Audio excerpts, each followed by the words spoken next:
October 16th. He made my mouth like a sharpened sword. In the shadow of his hand he hid me. He made me into a polished arrow and concealed me in his quiver. Isaiah 49:2.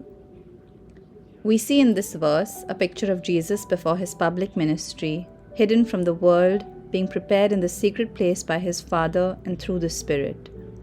There are three crucial aspects of spiritual warfare that are revealed through this verse.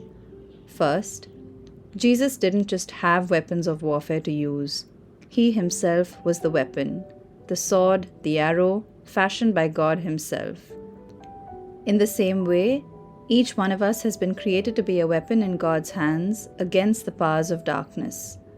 Our lives, our words and deeds, our very presence are weapons that can counter evil, just as the light dispels darkness simply by its presence. Second, the sword is sharpened and the arrow is polished.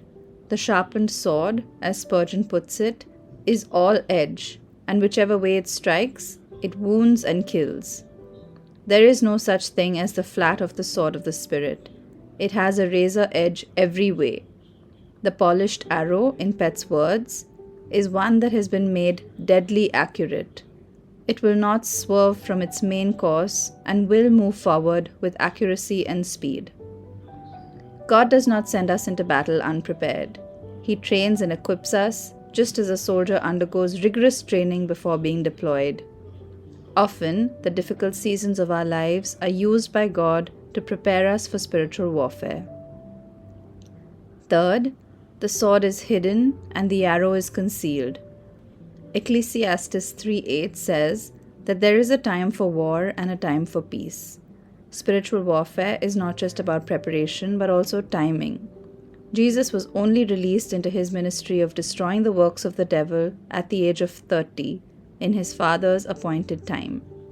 We need to be sensitive to and guided by God's timing in spiritual warfare, neither going ahead of his purposes nor holding back when he wants us to act.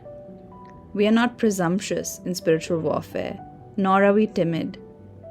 What an incredible picture. You and I, every believer, sharpened and polished weapons, safe in God's hands and released with deadly speed and accuracy when God desires. Today's decree.